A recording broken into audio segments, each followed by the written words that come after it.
Ladies and gentlemen, our food supply is under attack, and I want to take a look at a few of the most recent examples of sabotage being conducted against it at multiple levels, from the policy making to the data reporting to on the ground, literally setting things on fire and putting things into crops that will damage farmers' equipment or kill off livestock, thousands at a time. We need to talk about this. I'm Christian, and this is the Ice Age Farmer broadcast. And we begin in New Zealand, where the government has instituted policies which, while allowing musicians and non-essential workers of any sort to come in from anywhere in the world, migrant farm workers are summarily denied entrance, even from countries that have no COVID-19 outbreaks. Take a listen. Right, as we heard earlier this morning, Immigration New Zealand has granted border exemptions to some offshore musicians to participate in the Summer Winery Tour, 29, I think.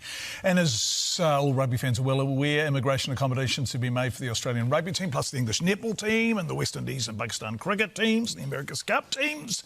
But for experienced seasonal fruit pickers, even from completely COVID-19 free Samoa, they haven't had a single case, our borders remain shut. How many people would normally come in? How many fruit pickers come in? About 14,000.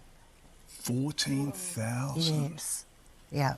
Wow. Yeah. And what happens if you don't get them? What happens to fruit picking? What happens to horticulture generally? It's not just fruit, it's veggies, the whole lot. What happens to it? Well, we won't get harvested. The crops will rot on the ground and prices will increase really quickly, as well as which there'll be a lot of loss of work for our packers, because if we don't have fruit to pack, we don't have work for them. And presumably there's just downstream domino after domino falling, right? Absolutely. Yes, so crops rotting on the ground, food prices rising. We're hearing these stories echo across everywhere in the world right now, including also we heard the same words from Michigan, where Governor Whitmer instituted mandatory testing for farm workers, much like Governor Inslee in Washington and Governor Newsom in California. These governors, who are obviously all quite in on the attempt to shut down food production, have shown us that when you mandate COVID-19 tests, the farm workers say, whoa, I don't want to have anything to do with this because it could affect my own livelihood. If I get quarantined for 2 weeks, this is money I need for my family. So they ran away. They left those states to find somewhere they could work. And that means that there were unpicked fields and orchards left behind, food rotting in the ground. We can see from these three examples that this is why Joe Biden, once he finishes playing with his face diaper here, yeah, there you go. This is why when he gives an example of we should be expanding mandatory testing. It's not just the folks in the White House or who travel with me that deserve regular testing. It's folks in the meatpacking and food processing plants, grocery store workers, every single American. Ladies and gentlemen, it's no coincidence that the three examples he gives are all related to the food supply chain, because this is a coordinated attack, and these COVID-19 tests are a way of just shutting down whatever you want. Just throw more testing at it, you'll get false positives, and then you can shut it down. So when you see this gentleman suggesting that we mandate testing for everyone in the food supply chain, it's quite clear what's actually going on.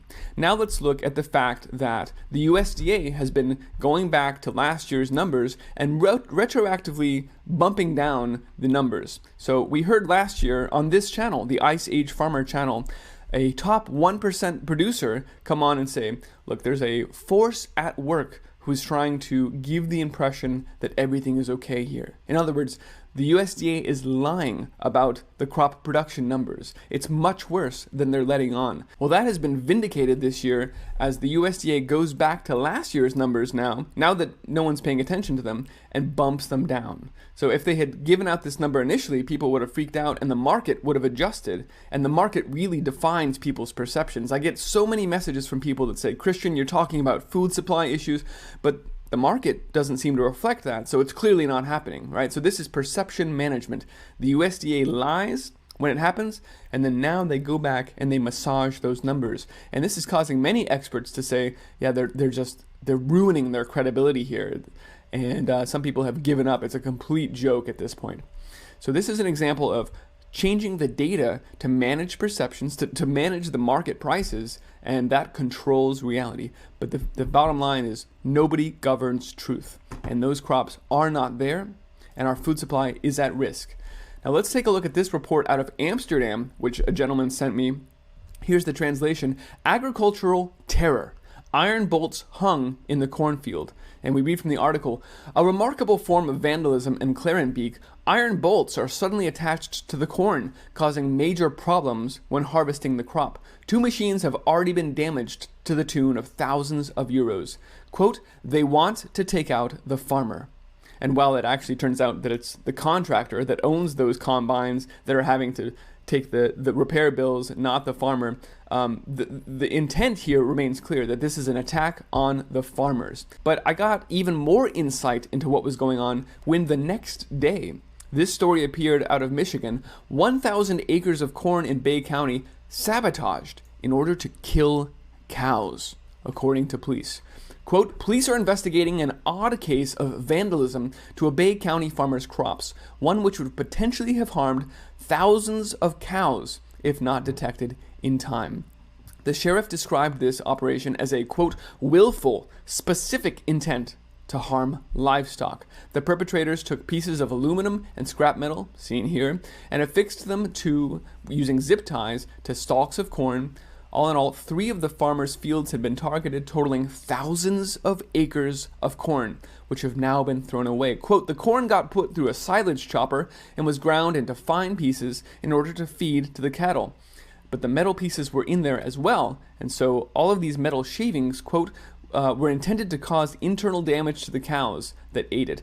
As the corn was being harvested, fortunately, the ground-up metal shavings began making noises, and they noticed it before they actually fed this tarnished food to the cows. But it had, quote, so much metal shavings in it, had the cows eaten it, it probably would have killed them. 1,000 acres of silage was lost, and the farmer estimated that the cost of this was about $500,000, but had they actually taken out the 4,000 head of cattle, it would have been much worse. In fact, it almost certainly would have been game over for that rancher. You can't lose 4,000 head of cattle and just come back the next day and stay in business. So I'm glad that they caught this before the animals were lost, but this is an example of no matter who it is, animal rebellion or extinction rebellion out there trying to attack animal agriculture or someone else, this is indicative of the continuing attack on animal agriculture and on traditional farming and ranching, which we know from the Rockefeller's own report, Reset the Table, is being taken out. It's a transformation of the U.S. food supply and a move to indoor, vertical insect farms and fake meat. Make no mistake, this is part of the coordinated attack on agriculture.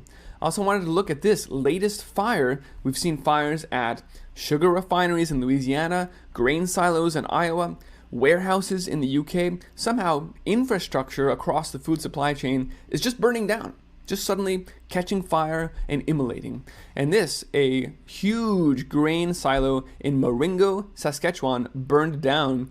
Here's a picture of what it looked like before it burned down. You can tell it is a huge facility with tons. It's been added on to over the years and sort of a patchwork of things, but this has been damaged. And of course, we're now at the end of harvest season. All of these silos were chock full of grains. So this is another example where we lose both a ton of food and the infrastructure itself that was used to hold and distribute this food. They are whittling away at our food supply. And I just wanted to make that abundantly clear. You can also see my previous reports where I've covered some of those other fires that are just happening. They're just happening around the world, just coincidentally, at an order of magnitude never before seen. This is off the scales right now.